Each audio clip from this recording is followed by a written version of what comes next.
प्रिय विद्यार्थियों, एक बार फिर से स्वागत है अपना एपीएस ऑनलाइन क्लासेस में। हमारा मानव संवेदी अंगों ज्ञानेंद्रियों वाला चैप्टर चल रहा है, अध्याय 27। इसमें हमने नेत्र की संरचना को कंप्लीट कर लिया था, रेटिना की स्ट्रक्चर क्या होती है ये हमने पढ़ लिया था। आज हम नेत्र की कार्य प्रणाली एवं समंजन क्षमता क्या होती है इसे हम आज पढ़ेंगे। प्रत्येक ऑर्गन हमने इससे पहले जितने भी ऑर्गन पढ़े हैं उनकी हमने पहले संरचना अर्थात उसकी जो एनाटॉमी है वो पढ़ी, उसके बाद हम उसकी कार्य प्रणाली को पढ़ते हैं जिसे हम कहते हैं फिजियोलॉजी अर्थात कार्य की। तो यहाँ हम नेत्र की कार्य की क्या है, दूसरे शब्दों में हम ये कहें कि नेत्र की कार्य की क्या है, फिजियोलॉजी कैसे काम करती है। सामान्य शब्दों में हम ये समझें कि नेत्र कैसे काम करती है अर्थात कैसे हमें प्रतिबिंब का ज्ञान कराती है, इसको हम आज डिटेल से पढ़ने वाले हैं। तो ध्यान से समझिए, प्रत्येक चीज़ को हम एक एक करके पढ़ेंगे। तो सबसे पहले हम बात करते हैं, तो यहाँ हमने देखा कि जो नेत्र होता है, तो एक बार ज़रा हम थोड़ा सा आउटलाइन बना देते हैं। ये आपने देखा होगा, ये नेत्र है और ये लिगामेंट से जुड़ा होता है। और लिगामेंट जो है किससे जुड़े होते हैं भाई? लिगामेंट जो है सस्पेंसरी जो लिगामेंट हैं वो सीलियरी काय के द्वारा जुड़े रहते हैं। ये सीलियरी काय है और सीलियरी काय जो है वो किसका भाग थी? वो जो है रक्तक पटल से बनी हुई थी। तो ये हम एक बार जो है बाहर की तरफ ये स्क्लेरॉइड हो गया और अंदर की जो परत है वो होती है रेटिना,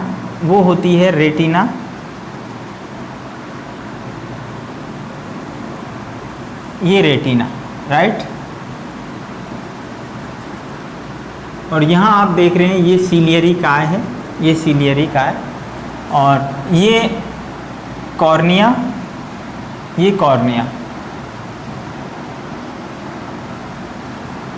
ये आईलिड्स। तो इस प्रकार ये नेत्र की जो स्ट्रक्चर है उसको हम एक बार फिर से देखते हैं। तो नेत्र कैसे काम करती है, नेत्र किस प्रकार प्रतिबिंब का निर्माण करेगी? तो हमें पता होना चाहिए कि जो प्रकाश की किरण है, ये मान लो वस्तु है, ये क्या है? ये कोई वस्तु है, मान लो पेड़ है, राइट, ये पेड़ है। तो यहाँ प्रकाश की जो किरण है वो इससे परावर्तित होगी, सूर्य के प्रकाश की जो किरण है इससे परावर्तित होने के बाद कहाँ पर जाती है? वो यहाँ से देखिए, सबसे बाहर वाली परत कौन सी होती है? कंजक्टिवा होती है। क्या होती है? इसके ऊपर हमने बताया था सबसे ऊपर कौन सी परत होती है? कंजक्टिवा होती है। कंजक्टिवा के बाद क्या होती है? रेटिना होता है, कॉर्निया होता है। कॉर्निया के बाद यहाँ पर क्या होगा? नेत्रोद, ये कक्ष है जिसके अंदर यानी जलीय द्रव भरा होता है। यहाँ से होते हुए लेंस से होते हुए किस में जाएगी? काचाभ, यहाँ काचाभ द्रव भरा हुआ है सॉरी। तो यहाँ काचाभ द्रव भरा हुआ है और इससे होते हुए कहाँ जाती है? यहाँ पीत बिंदु होता है, और यहाँ क्या है? यहाँ अंध बिंदु है, अंध बिंदु। तो प्रतिबिंब का निर्माण कहाँ होगा? रेटिना पर होगा। ये क्या है? रेटिना है, राइट। तो प्रतिबिंब का निर्माण नेत्र जो करता है वो कैसे करेगा? उसका रास्ता किरण का क्या है? सबसे बाहर कंजक्टिवा से होते हुए कॉर्निया से नेत्रोद, लेंस और काचाभ द्रव से होती हुई प्रकाश की जो किरण है, ये प्रकाश किरण कहाँ पर जा रही है? रेटिना पर जा रही है, दृष्टि पटल पर। और प्रतिबिंब का निर्माण कहाँ होता है भाई? दृष्टि पटल पर होता है। तो यहाँ देखते हैं अपन वस्तु से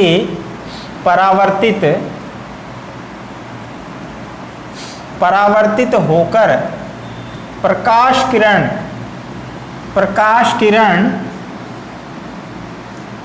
प्रकाश किरण नेत्र में कंजक्टिवा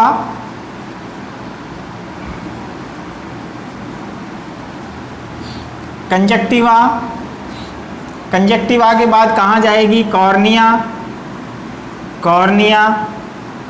कॉर्निया के बारे में क्या बात बताई थी? पारदर्शी होता है और ये इसमें रक्त की आपूर्ति नहीं होती है।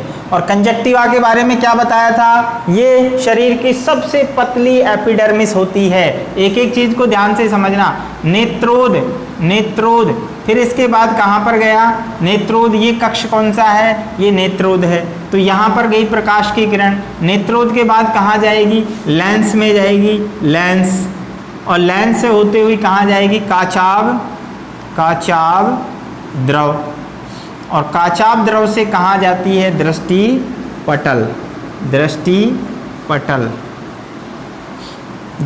पटल पर वस्तु से परावर्तित होकर प्रकाश की किरण नेत्र में कंजक्टिवा, कॉर्निया, नेत्रोद, लेंस, काचाभ द्रव और दृष्टि पटल पर जाकर प्रतिबिंब बनाती है। तो यहाँ पर प्रतिबिंब का निर्माण यहाँ होगा, प्रतिबिंब का निर्माण रेटिना पर होगा, इसीलिए इसको हम दृष्टि पटल कहते हैं। दृष्टि पटल यानी वो पटल जिस पर जो है प्रतिबिंब का निर्माण होगा। और प्रतिबिंब का निर्माण कैसे होगा? जब प्रकाश की किरण यहाँ से यानी जो ऑब्जेक्ट है, जो वस्तु है, उससे टकरा के यानी परावर्तित होकर, परावर्तन की घटना आपने पढ़ी होगी 10वीं क्लास के अंदर। परावर्तन से टकराने के बाद सबसे पहले कहाँ से जाएगी? कंजक्टिवा जो होती है वो सबसे बाहरी एपिडर्मिस होती है, रूपांतरित एपिडर्मिस होती है जो कॉर्निया के ऊपर होती है। उसके बाद कॉर्निया से गुजरेगी। कॉर्निया के बाद ये कक्ष कौन सा है? ये कहलाता है नेत्रोद, जहाँ पर जलीय द्रव भरा होता है, एक्वस ह्यूमर। इसके बाद लेंस से गुजरती हुई लेंस से जाएगी, और लेंस उभय उत्तल होता है, स्नायुओं से जुड़ा है, और ये प्रकाश किरणों को एक जगह फोकसित करके रेटिना पर भेजता है। और रेटिना पर जाकर अर्थात दृष्टि पटल पर जाकर क्या होगा? प्रतिबिंब का निर्माण होगा। तो पॉइंट क्या होगा? प्रतिबिंब का निर्माण कहाँ होगा? रेटिना पर होगा। तो ध्यान रखना, प्रतिबिंब का निर्माण नेत्र में कहाँ होता है? रेटिना पर होता है। अब बात आती है प्रतिबिंब कैसा होगा? प्रतिबिंब कैसा होगा? जब हम प्रतिबिंब की बात करते हैं तो हमेशा ध्यान रखना नेत्र में जो प्रतिबिंब बनेगा, नेत्र में उल्टा व वास्तविक प्रतिबिंब बनेगा, वास्तविक, राइट। नेत्र में उल्टा व वास्तविक प्रतिबिंब बनेगा हमेशा, लेकिन मस्तिष्क इसको हमेशा सीधा पढ़ेगा। मस्तिष्क कैसा पढ़ेगा? सीधा पढ़ेगा। लेकिन मस्तिष्क इसे सीधा पढ़ता है। अर्थात मस्तिष्क जब इसकी रीडिंग करेगा तो वो कैसा पढ़ेगा? सीधा पढ़ेगा। कैसे पढ़ेगा? देखिए यहाँ पर हम बात करते हैं कि जो प्रतिबिंब है वो कैसे बनेगा। जैसे ही प्रकाश की किरण रेटिना पर पड़ेगी, तो हमने कहा पिछली वीडियो में कि रेटिना जो है उसकी परत जो है वो संवेदी होती है। ऊपर वाला जो स्तर है वो रंगा स्तर होता है, नीचे वाली जो परत है वो संवेदी कोशिकाओं से बनी है। तो संवेदी है तो यहाँ पर संवेदनाओं को ग्रहण करेगी। किसकी संवेदना ग्रहण करेगी? प्रकाश संवेदी होती है, तो प्रकाश संवेदनाओं को ये ग्रहण करेगी, ये प्रकाश संवेदनाओं को ग्रहण करेगी, जिससे और इसमें अंदर जो शंकु शलाका शैल हैं, शंकु व शलाका प्रकाश संवेदी सेल संवेदनाओं को ग्रहण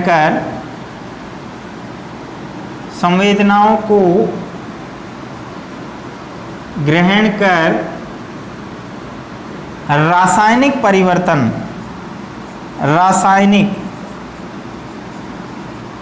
रासायनिक परिवर्तन, ध्यान रखना ये महत्वपूर्ण चीज है। रासायनिक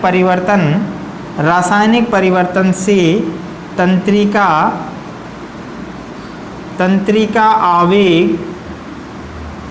आवेग उत्पन्न करती है। तंत्रिका आवेग उत्पन्न करती है जो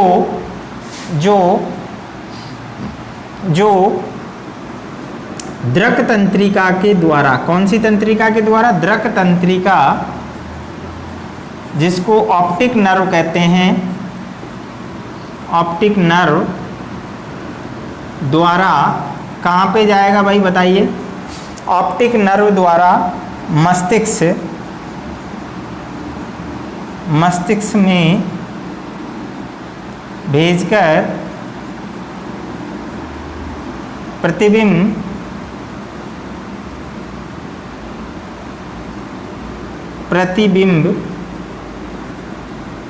का ज्ञान कराती हैं।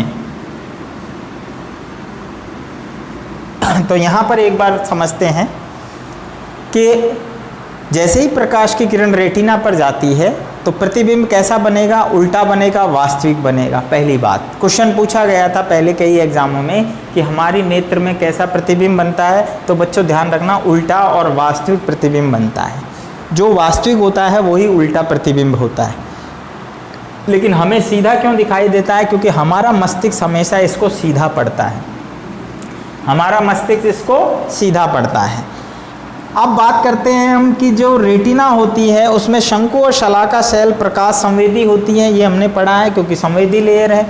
तो ये संवेदनाओं को ग्रहण करके क्या करती हैं? रासायनिक परिवर्तन होता है, इनमें रासायनिक परिवर्तन होता है, केमिकल चेंजेज होते हैं, और उन केमिकल चेंजेसों से क्या होगा? तंत्रिका आवेग उत्पन्न होते हैं, तंत्रिका आवेग उत्पन्न होते हैं पल्सेस के रूप में, और वो तंत्रिका आवेग द्रक तंत्रिका के माध्यम से, ये सभी रेटिना की जो है परत है वो द्रक तंत्रिका बनाती है। दोनों आँखों की द्रक तंत्रिकाएं मिलकर मस्तिष्क में जाती हैं, और मस्तिष्क में जाकर ऑप्टिक लोब होती है, ऑप्टिक लोब में जाकर क्या करेगी? इसकी सूचना देती है, जिससे मस्तिष्क उस प्रतिबिंब को पढ़ लेता है, अर्थात प्रतिबिंब का ज्ञान हमें हो जाता है। तो ये चीज़ जो है नेत्र कैसे काम करती है ये हमें समझ में आना चाहिए। इसके बाद हम बात करते हैं कि नेत्र किस प्रकार अपने आप को एडजस्ट करती है। नेत्र में समंजन क्षमता, नेत्र की समंजन क्षमता। तो अगला जो हमारा इसमें यहाँ पर टॉपिक है वो है नेत्र की समंजन क्षमता। तो नेत्र में प्रतिबिंब किस प्रकार बना, तो मुझे लगता है आपको समझ में आ गया होगा इस चीज़ को। आगे चलते हैं, अब अपन आगे देखते हैं हम नेत्र में नेत्र की समंजन क्षमता, या जिसे फॉक्सिंग पावर कहते हैं। क्या कहते हैं? फॉक्सिंग कहते हैं। तो नेत्र की समंजन क्षमता, नेत्र की समंजन क्षमता, इसी को हम फॉक्सिंग भी कह देते हैं। फॉक्सिंग, फोकसन।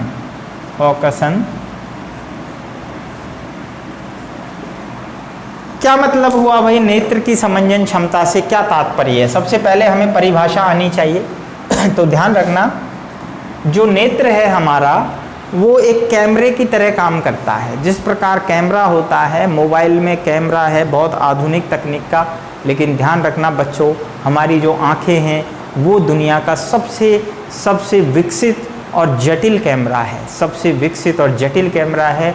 जिस प्रकार हमारे माइंड को हम ये कह सकते हैं कि ये एक दुनिया की सबसे बड़ी हार्ड डिस्क है, जिसमें हम कितनी भी मेमोरी रख सकते हैं, अनलिमिटेड मेमोरी। विशेषज्ञ कहते हैं कि हमारे मस्तिष्क में अनलिमिटेड मेमोरी होती है। ठीक उसी प्रकार हम ये कह सकते हैं कि जो हमारी आँखें हैं वो एक बहुत ही अच्छा उत्तम क्वालिटी का एक कैमरा है, जो किसी भी पिक्चर को कैप्चर करके हमें उसका फ़ोटो बढ़िया तरीके से हमें दिखाता है। तो आखिर जब हम मोबाइल की बात करते हैं तो उसमें हम जूम करते हैं, कभी दूर की वस्तु देखते हैं, कभी नज़दीक के लिए उसको एडजस्ट करते हैं। तो क्या हमारी आँखों में भी ऐसा सिस्टम होता है? बिल्कुल होता है। हमारी आँखें जो है दूर की वस्तु के लिए और नज़दीक की वस्तु के लिए स्वतः ही फोकसिंग करती है, स्वतः ही समायोजन करती है। नेत्र की इस स्वतः समायोजन प्रक्रिया को ही नेत्र की समंजन क्षमता या समायोजन क्षमता कहते हैं। समायोजन क्षमता कहते हैं। तो क्या है समायोजन क्षमता? कि मानव नेत्र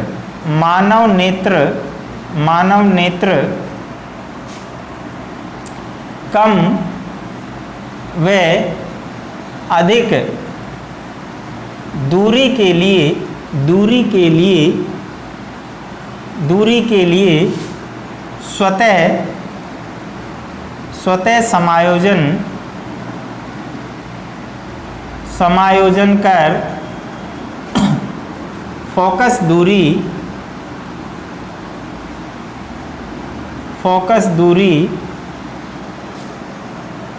फोकस स्वतः समायोजन कर फोकस दूरी को परिवर्तित कर लेता है और प्रतिबिंब का निर्माण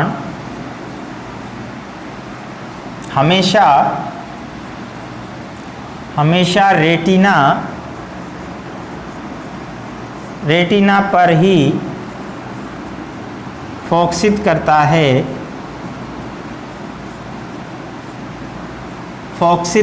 है। इसे नेत्र की समंजन क्षमता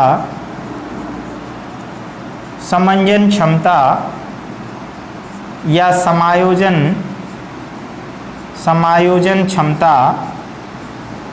क्षमता कहते हैं।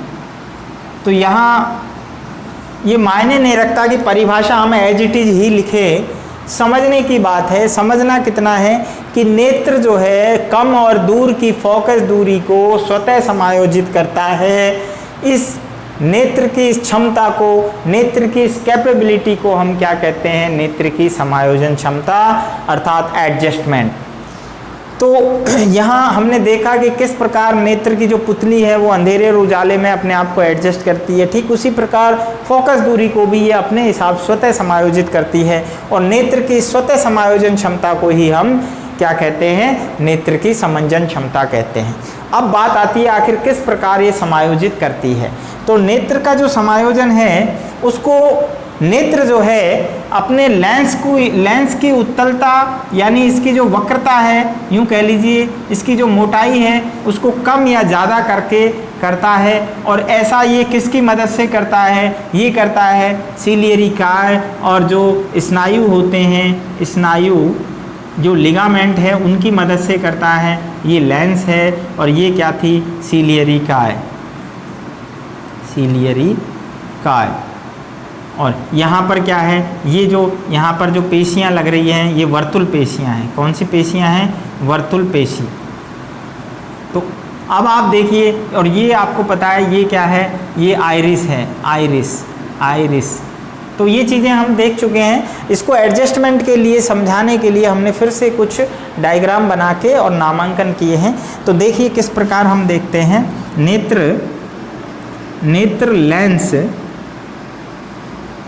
नेत्र लेंस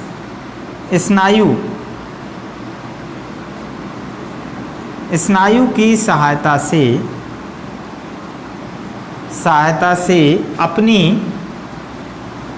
अपनी वक्रता और इसी को हम कहें तो मोटाई या उत्तलता, ध्यान रखना, वक्रता, मोटाई या उत्तलता को परिवर्तित कर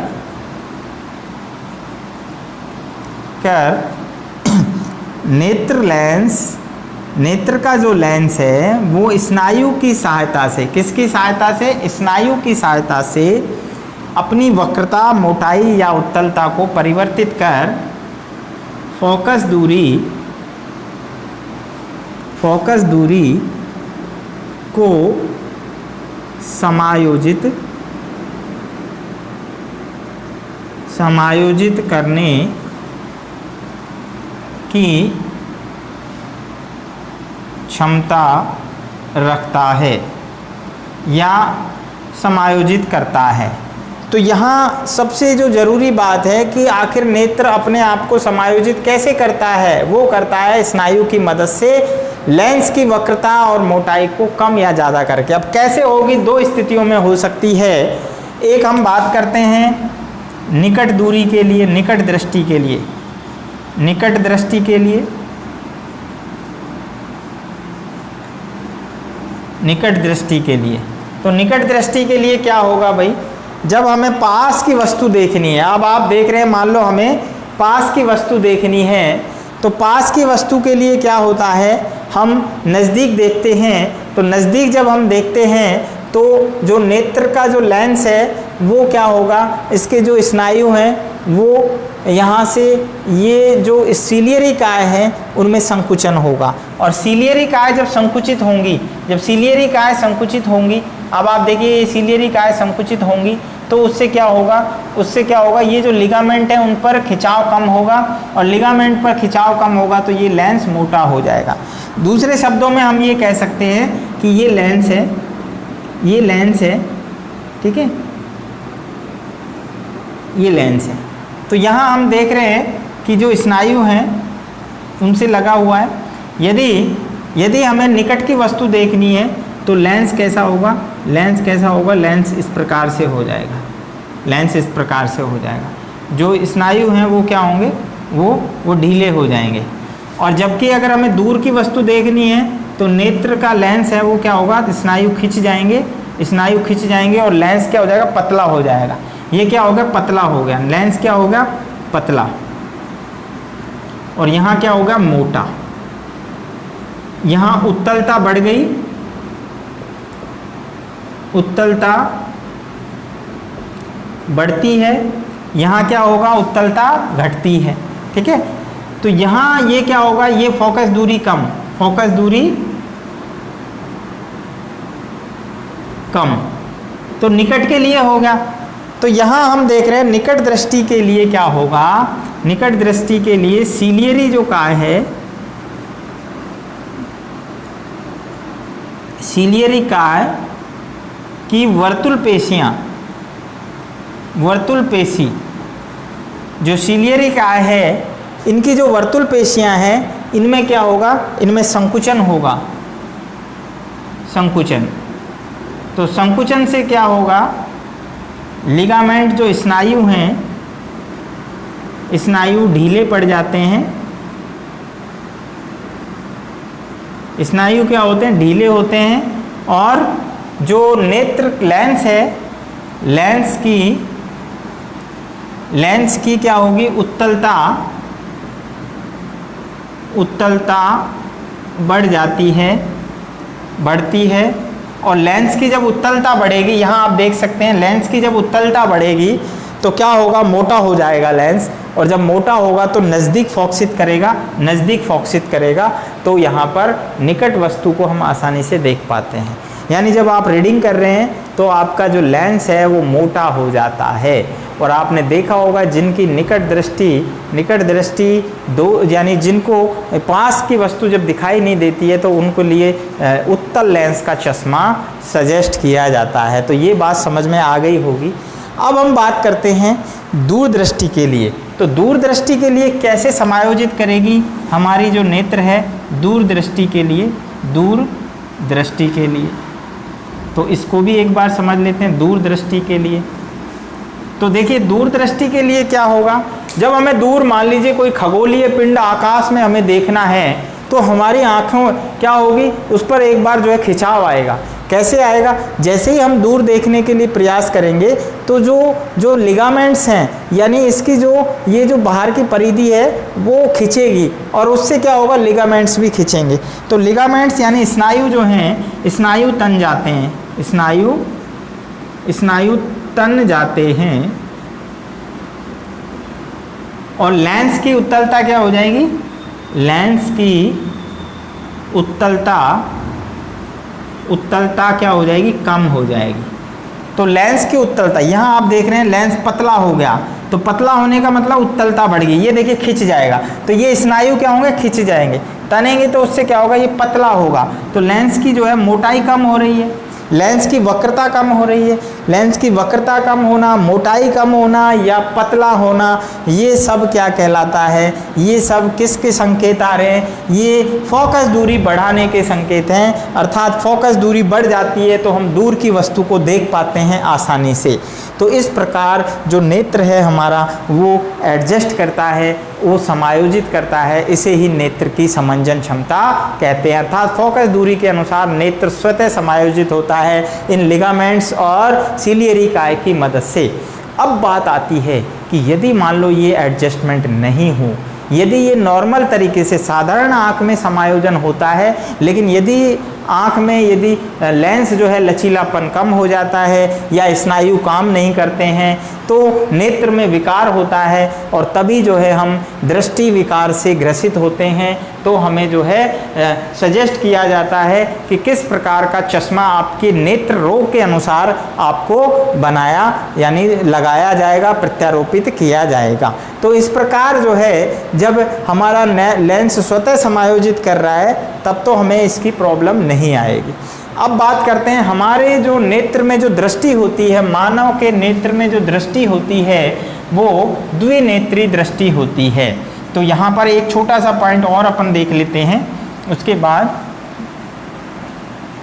नेत्र दृष्टि। नेत्र दृष्टि की बात करें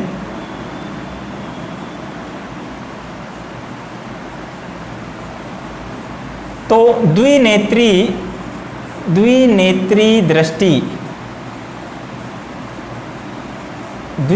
दृष्टि क्या है, मानव में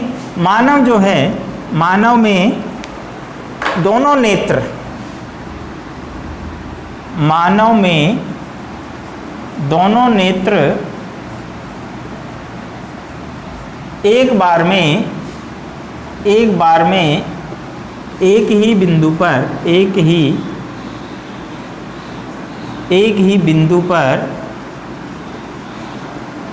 पर देखते हैं, इसे द्विनेत्री दृष्टि कहते हैं। ध्यान रखना सभी प्राइमेट स्तनियों में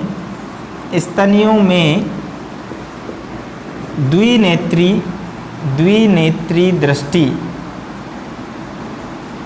पाई जाती है। तो क्या है ये द्विनेत्री दृष्टि, इसको समझ लेते हैं।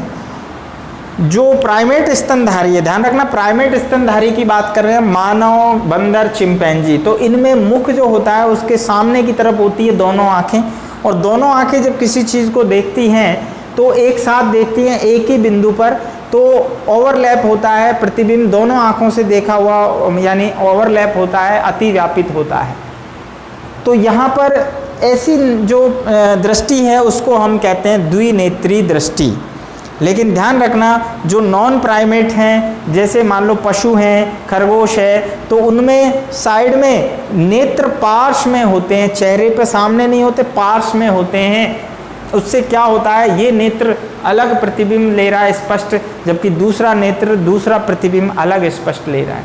तो इससे जो क्या होगा कि जो है वो पीछे की तरफ भी देख पाते हैं, साइड में देख पाते हैं, लेकिन जो प्राइमेट्स हैं वो केवल एक बार में एक ही जगह पर देख पाते हैं। तो ये जो दृष्टि है वो द्विनेत्री दृष्टि कहलाती है।